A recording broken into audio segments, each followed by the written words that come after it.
I'm Blue, and I love all things adventure. From the outdoors, to travel, to hitting up my favorite amusement park. Yeah, that's the one. So welcome, and join me for another Blue Reviews for You. Hello everyone, it's Blue here, and I'm currently in Vancouver, Canada. I'm about to get on the flight to one of the coldest places in North America. If you haven't heard of it, you're about to. It's Yellowknife, NWT Canada. So welcome, and join me while we hit some minus 50-degree temperature in Yellowknife, Canada. There are two major airlines that are going to fly into Yellowknife, Canada, at least coming from the US. You're going to have Air Canada, which is going to be a partner with United, who I flew with today. And you're also going to have WestJet. That's a partner with Delta. Of course, there's other airlines that fly into Yellowknife, especially if you're coming out of the Canada region. You can get on Canadian North, you can get on Air Tindy and some of the smaller airlines, but you're not going to find those coming out of the US. So if you're coming out of the US and want to hit up Yellowknife, you're going to want to look for United or Delta, which is going to partner with Air Canada or WestJet.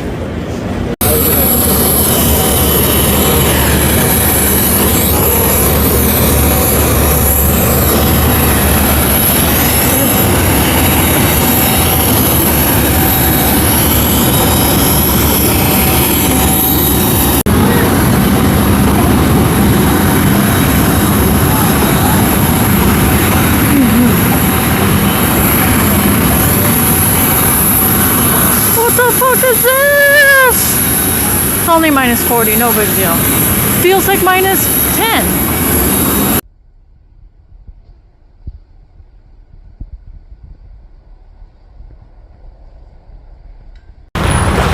I am walking here in beautiful downtown Yellowknife. They do have quite a nice, cute little downtown area. If you go that way, there's the lake, which is now frozen. Lots of little shops. Very small. City of about 20,000 people living a normal life in minus 40. It's a beautiful place. You can come into all these little shops. Everything here is mostly local. And as long as you're prepared with the right clothing, it's a lovely place to visit.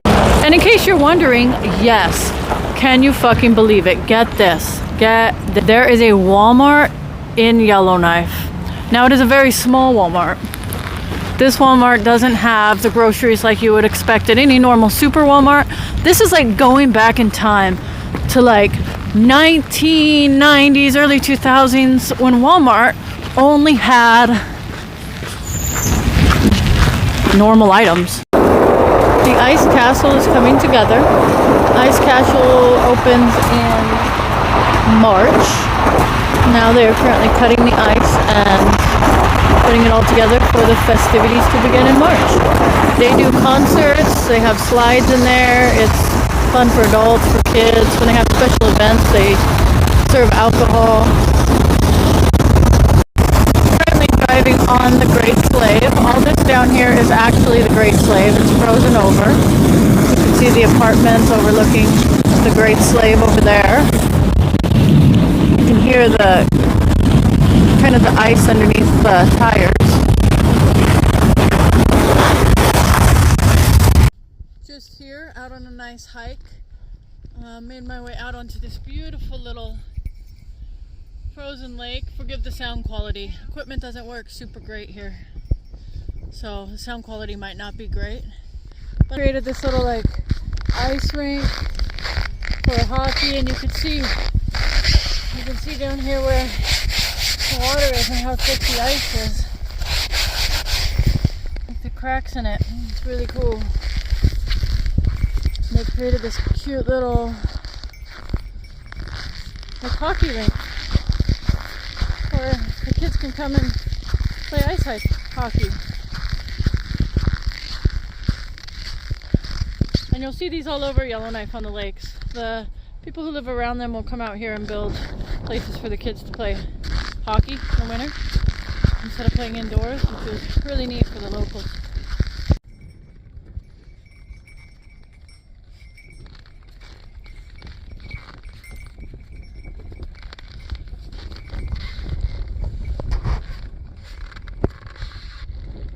That is a frozen view of the Great Slave. The ice road goes across it, kind of in another area. Look at my eyelashes are frozen.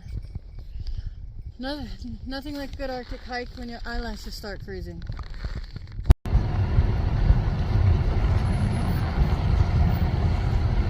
Well, Ptarmigan knows we're hunting for a photo of him. He is so cute. Little Arctic ptarmigan. He's trying to eat some berries from the tree. So cute. Oh, they are so. Look at them jump. How adorable is that? Oh man, the cutest bird in the north.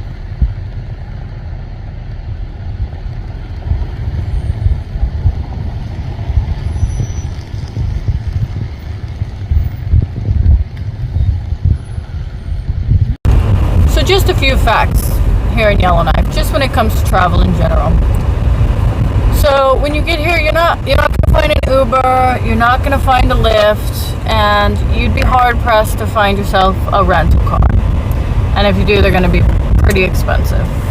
So your best modes of transportation getting around here in Yellowknife is going to be like me, somebody who has a car, or taking the taxi. There's 3 taxis here. There's the Yellow Cab, there's City Cab, and then there's Aurora Taxi. Yellow Cab and the City Cab seem to be good options. They seem to be nice taxis, clean, they take credit card. Another option is to book a tour, which a lot of tourists seems to do, and they'll pick you up from the airport and they'll take you where you need to go. And there's several tour companies here in Yellowknife. But for me personally, I mean, the taxi option always seems to be good. I'm not really much of a tour person. I like to do things kind of on my own. So those would be your options. We're about to go and have a little hike. It's about -18 now, so it's pretty nice. It's cold, but not -40. And it seems to be clear out and the sun's out. This time of year, January, we're only getting we get anywhere between like 4, maybe a little more hours of sun in the day. So you got to take advantage of it when you can. Taking the Alaskan Husky out, as you can see back there. She's very excited for her walk. We're going to be walking at Fred Hen, so we'll see what we can find over here at Fred Hen Park, which is a campground actually in the summer as well. So good hiking in the winter. The lake is frozen in the winter, so you can walk on it, and good camping in the summer. But since we're here in the winter in the Arctic, we're going to show you Fred Hen Park. So I am here hiking on Fred Hen Trail. It's good weather today. Seems to be clear. My eyelashes aren't freezing too much today. And the sun is out, so that's great. It's also great news because maybe the Aurora Borealis will be showing tonight. Last night it was a bit overcast, cloudy, and there wasn't much viewing of the aurora, but the trail out here today is quite nice. It's beautiful out here in the Arctic, the trees. I'm hoping to spot maybe some foxes. Anything other than like a wolverine would be great. Don't want to see one of those. But if you find any cool wildlife, I will be sure to show you. Just about finishing up my hike here at Fred Hen Territorial Park. Didn't really see much worth noting. A lot of snow. Got a little bit more of a freeze on the eyebrows there. Doesn't feel too cold though. Forgive me again if the sound quality is not great. I don't have a mic at the moment. So I'm hiking up on the first, and this is actual plane, Buffalo Air plane that actually flies to and from Yellowknife and the surrounding communities. Because, especially in some of the communities, the only way to get supplies in and out is by airplane. And this was the first one to do that. And this is the actual plane. It's not a replica, it's not a model. This is the actual plane that brought in the supplies. Ward Air.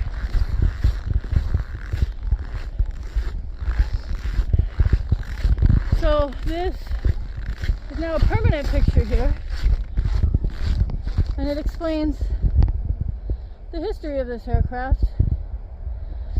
So it was retired in 1968 after making history in 1967 when piloted by Captain Don Braun was the first wheel-equipped aircraft to land at the North Pole.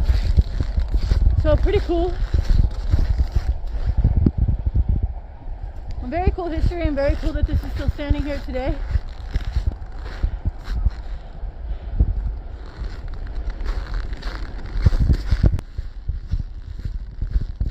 Can you imagine being on this plane back in the 1960s?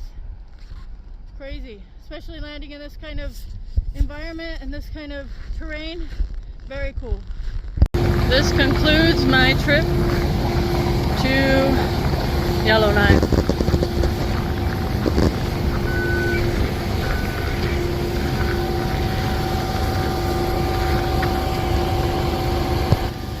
Good trip as usual, and I hope you enjoyed this video. We'll see you on the next adventure with Blue Reviews for You.